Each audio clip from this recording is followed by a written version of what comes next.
मित्रों, यह छोटी सी कहानी आपके मन की गति और मन की चंचलता के बारे में है। कहा गया है कि यदि किसी काम को या चीज को पूरे मन से चाह लो तो वह हमेशा पूरी होती है। बड़े बड़े विद्वानों ने कहा है, लेकिन अक्सर हम जिस चीज को पूरे मन से चाह लेते हैं वो हमें क्यों नहीं मिलती। हर इंसान अपने मन में चाहता है कि वह खूब उन्नति करे, खूब पैसा कमाए, लेकिन फिर भी ऐसा नहीं हो पाता। भला कौन होगा जो चाहेगा कि मैं कामयाब ना हूं या पैसा ना कमाऊं। सोचने वाली बात है। देखा जाए तो इसमें दो बातें सामने आती हैं। या तो वो महान लोग गलत थे जो कह गए कि पूरे मन से चाही गई चीज हासिल हो जाती है, या फिर हम ही गलत हैं। आज की कहानी में हम इसी को बताएंगे। एक ऐसा मंत्र बताएंगे कि अपने मन से कोई चीज कैसे कराई जाती है, मन में किसी बात का बीज कैसे बोया जाता है। यह कहानी आपको आकर्षण का नियम अर्थात लॉ ऑफ अट्रैक्शन के बारे में भी बताएगी कि यह कैसे काम करता है। चलिए शुरू करते हैं। हाँ, कहानी में अंत तक बने रहेंगे तो सब समझ में आ जाएगा। और अगर मेरे चैनल को सब्सक्राइब ना किया हो तो ऐसी ही कहानियाँ सुनने के लिए मेरे चैनल को सब्सक्राइब जरूर कर लीजिएगा। तो शुरू करते हैं। एक बार की बात है, एक आदमी के जीवन में केवल दुख ही दुख थे। वह जो भी करता कभी पूरा नहीं होता। घर में क्लेश और बाहर किसी की भी मदद न मिलने से उस बेचारे की असहायता की स्थिति निरंतर बनी रहती थी। ऐसा लगता मानो उस पर दुख का पहाड़ टूट पड़ा हो। समझ में नहीं आता था उसे कि मैं इन दुखों व परेशानियों से कैसे पार पाऊं। रात दिन चिंतित रहता, ना सो पाता, ना चैन से रह पाता। कभी कभी उसके मन में आत्महत्या तक के विचार आते, किंतु अपने परिवार की चिंता में वह कोई कदम नहीं उठा पाता। एक बार उसने निश्चय कर लिया कि वह इन दुखों से छुटकारा पाकर रहेगा। इसके लिए चाहे उसे कितनी ही मेहनत क्यों ना करनी पड़े, चाहे कुछ भी करना पड़े। ऐसे ही एक दिन उसने अपने मित्र से पूछा कि वह अपनी स्थिति को कैसे सुधारे। उसके मित्र ने उससे बताया कि तुम किसी ऐसे बाबा के पास जाओ जो तुम्हें कोई ऐसा उपाय बताए जिससे तुम्हारे सारे दुख दूर हो जाएं। बहुत से ऐसे बाबा होते हैं जो किसी विशेष पूजा पाठ या मंत्र से जीवन के दुखों को दूर कर दिया करते हैं। अब उस व्यक्ति के मन में यह बात घर कर गई कि कोई बाबा ही मेरे दुखों को दूर कर सकता है। वह जहाँ भी कोई बाबा होता भाग कर पहुँच जाता और अपनी व्यथा बताकर कहता, बाबा आप जो कहेंगे मैं करने को तैयार हूँ, बस मेरे दुखों से मुझे निजात दिला दीजिए। अनेकों बाबाओं ने उसे तमाम तरीके के टोने टोटके बताए और बदले में दान दक्षिणा लेकर समझाया कि इस टोटके या टोने को पूरे विधि विधान से करो, तुम्हारे सारे दुख दूर होते चले जाएंगे और परिवार में शांति बनी रहेगी। वह उन बाबाओं के कहे अनुसार करने लगा, लेकिन बहुत टोने टोटके करने के बाद भी उसके जीवन में कोई बदलाव नहीं आया, बल्कि वह और अधिक दुखी रहने लगा। बाबाओं को दान दक्षिणा देते देते वह आर्थिक रूप से भी परेशान हो गया। धीरे धीरे बहुत दिनों के बाद स्थिति और खराब होते देख उसे समझ में आ गया कि इन बाबाओं के चक्कर में वह कभी अपनी समस्याओं से उबर नहीं पाएगा। एक दिन किसी दूसरे मित्र ने उससे कहा कि तुम क्यों दुखी होते हो, किसी पंडित को बुलाकर पूरे विधि विधान से हवन करवा डालो। घर में यदि कोई नकारात्मक ऊर्जा होगी हवन से निकल जाएगी और सब कुछ बढ़िया चलने लगेगा। उस व्यक्ति ने एक अच्छे पंडित को बुलाया, घर में हवन कराया, मंत्रोच्चार करवाए और पंडित को अच्छी दान दक्षिणा दी। लेकिन कुछ दिनों में ही उसे महसूस हुआ कि उसके जीवन में कोई प्रभाव या बदलाव नहीं आ रहा है। वह पूरी तरह दुखी और ज्यादा परेशान हो गया। अब वह मान चुका था कि उसके जीवन से दुख और निराशा परेशानी कभी कम नहीं होगी, बल्कि खत्म होना तो बहुत दूर की बात है।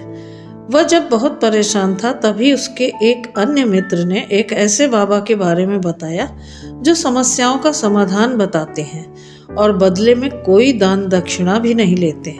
उसे लगा कि यह लगता है कि कोई सिद्ध बाबा है, तभी यह दान दक्षिणा भी नहीं लेते, लोक कल्याण की भावना से काम करते हैं। वह उन बाबा के पास पहुंचता है। जब वह उन बाबा के पास पहुंचा तो बाबा ध्यान मग्न थे। वह वहीं बैठकर बाबा के ध्यान से बाहर आने की प्रतीक्षा करने लगा। जैसे ही बाबा ने अपनी आंखें खोली, उन्होंने अपने सामने एक दुखी और परेशान व्यक्ति को प्रतीक्षा करते हुए पाया। बाबा उसकी आंखों के काले घेरे देखकर फौरन समझ गए कि वह व्यक्ति बहुत परेशान है। बाबा बोले, बेटा कौन हो और यहाँ क्या लेने आए हो मुझसे? उसने कहा, बाबा मैं अपने जीवन से बहुत परेशान हूँ। इन परेशानियों को दूर करने के लिए मैंने बहुत से उपाय, बहुत सी तरकीबें की, लेकिन कुछ सही नहीं चल रहा। सब ज्यों का त्यों है। मैं हजारों परेशानियों से घिर चुका हूँ। आपकी शरण में अपने इन्हीं कष्टों को दूर करने के लिए आया हूँ। मैंने आपके बारे में बहुत सुना है। कृपा करके मेरे कष्टों को दूर करें। मैं अपने दुखों से छुटकारा पाने के लिए कुछ भी करने को तैयार हूँ। बाबा ने उसे ध्यान से देखा और उसकी बातें सुनकर महसूस किया कि वास्तव में यह व्यक्ति तो बहुत परेशान है। बाबा ने कहा, बेटा देखो, मन को शांत करने के लिए कुछ करना पड़ता है। कुछ कर सकोगे? व्यक्ति को लगा कि यह बाबा भी शायद दान दक्षिणा के उद्देश्य से ऐसा कह रहे हैं। वह घबरा गया, लेकिन और कोई रास्ता न देखकर वह व्यक्ति बोला, बाबा आपको जितनी भी दान दक्षिणा चाहिए मैं देने को तैयार हूँ, लेकिन आपका मंत्र सच्चा होना चाहिए। उसका फल मुझे मिलेगा ना? बाबा बोले, दान दक्षिणा तो बेटा बहुत छोटी चीज है, वह मुझे नहीं चाहिए। व्यक्ति बोला, बाबा मैं अंगारों पर भी चलने को तैयार हूँ। आप कहिए तो कि मुझे क्या करना होगा? बाबा ने कहा, बेटा अंगारों पर चलने जैसी छोटी चीज मैं तुमसे नहीं कराने वाला हूँ। मैं जो तुमसे कराने वाला हूँ वह बहुत कठिन मंत्र है। कर सकोगे? उसने कहा, आप आज्ञा कीजिए बाबा, मैं कुछ भी करने को तैयार हूँ। बाबा बोले, बेटा जब तुम यहाँ से अपने घर को जाना और अपने मन में निरंतर यह दोहराते रहना कि मैं सुखी हूँ, मैं सुखी हूँ, मैं सुखी हूँ। वह व्यक्ति बोला, बाबा बस इतनी सी बात? ये तो मैं चुटकियों में कर सकता हूँ, पर इससे होगा क्या? बाबा बोले, यह सीधा सा मंत्र है, इसे करके तो देखो।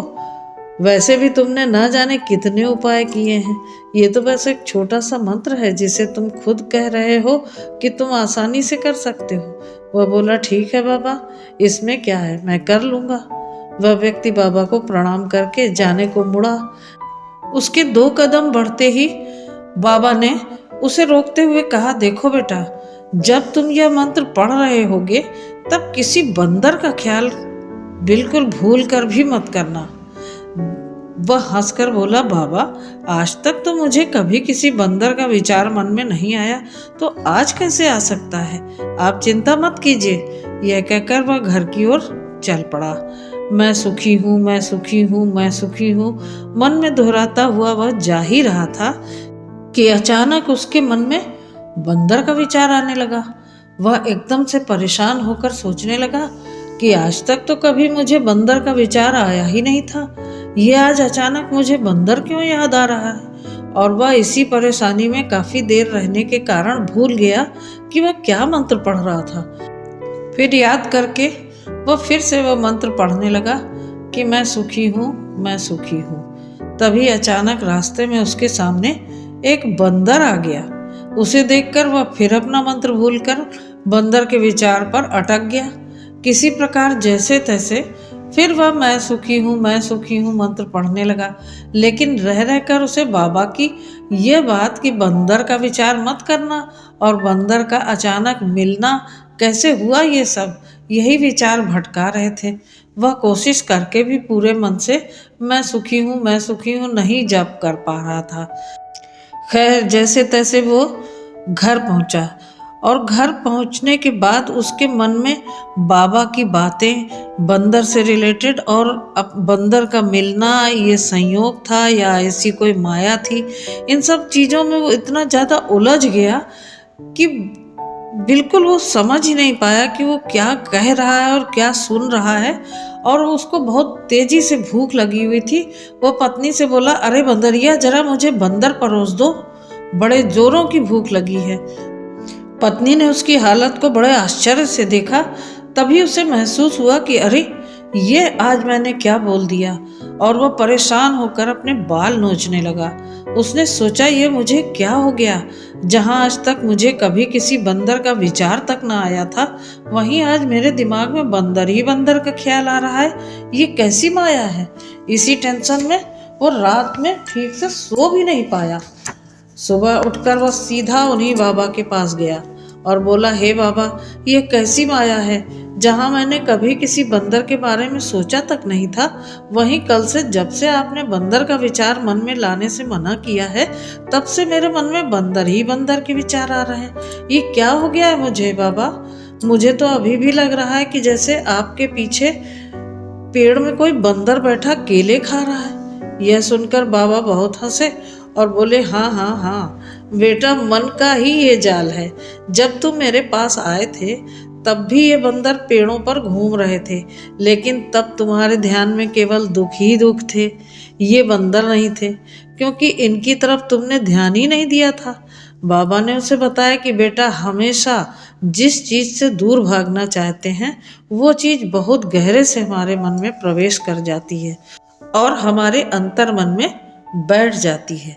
असल में हम जिस चीज़ से छुटकारा पाना चाहते हैं वह हमारे मन में बहुत गहराई से बसी होती है। जितना ही हम उससे दूर जाना चाहते हैं वह उतना ही हमारे मन में समाते हुए आखिरकार हमारे अंतर मन में बैठ जाती है। हम चाहते हैं सुखी होना, लेकिन हमारे मन में दुख समाये होते हैं। हमारे विचारों में दुख ही दुख होते हैं। हमारे विचारों में, हमारे मन में दुख दिखाई देते हैं। इसीलिए अपनी जुबान से बार बार ये कहकर कि मैं सुखी हूँ, मैं सुखी हूँ, हम सुखी नहीं हो पाते जब तक यह मंत्र हमारे अंतर मन में प्रविष्ट नहीं होता। उस व्यक्ति ने पूछा, लेकिन बाबा, यह मंत्र हमारे मन में आखिर प्रविष्ट कैसे होगा? यह सुनकर बाबा ने कहा कि बेटा, जब तक तुम अपने दुखों से लड़ना बंद नहीं कर देते तब तक तुम दुखों से घिरे हुए रहोगे। वे तुम्हारे अंतर मन में चिपके रहेंगे, तुम्हारे अंतर मन पर राज बनाए बैठे रहेंगे, और जिस दिन तुम इन दुखों के बारे में सोचना छोड़ दोगे उसी दिन से इनसे छुटकारा पाने लगोगे, और धीरे धीरे तुम देखोगे कि तुम्हारे जीवन से सारे दुख गायब होने लगे हैं और सब के सब दुख गायब हो जाएंगे। बेटा, किसी भी चीज़ से छुटकारा पाने के लिए हमें उस चीज़ के बारे में सोचना पड़ता है, और उसके बारे में जितना सोचते हैं वह और गहराई से अंतर्मन में बैठती चली जाती है। इसलिए अगर तुम सुखी होना चाहते हो तो सबसे पहले इन दुखों के बारे में सोचना छोड़ दो। इतना सुनकर अब उस व्यक्ति को अपने मन की हालत को देखते हुए सब कुछ समझ में आ गया। और मित्रों, इस कहानी से हमें यह ज्ञात होता है कि हम अधिकतर जितना भी अपनी परेशानियों और दुखों के बारे में सोचते और ध्यान देते हैं, हम उतने ही दुखी होते चले जाते हैं और हमें इसका एहसास भी नहीं होता। अक्सर आपने देखा होगा, लोग अपनी परेशानियों और दुखों का रोना रोते नजर आते हैं और धीरे धीरे उनकी यह आदत इतनी गहरी हो जाती है कि वे हमेशा दुखी नजर आने लगते हैं और अपने अगल बगल के व्यक्तियों को भी अपनी इस आदत से दुखी करते रहते हैं। दरअसल उन्हें एहसास ही नहीं होता कि वास्तव में वे इतने दुखी नहीं हैं जितना अपने मन में वे महसूस करते हैं। उनसे बहुत ज़्यादा दुखी संसार में मौजूद हैं, पर उनकी आदत के कारण उनका मन उनको देखने ही नहीं देता। इसलिए यदि सुखी रहना है तो दुखों को जहाँ तक हो सके अपने अंतर मन पर चिपकने ही मत दो। तभी आप संसार में रहकर सुखी रहेंगे और दूसरों को भी सुखी रखेंगे।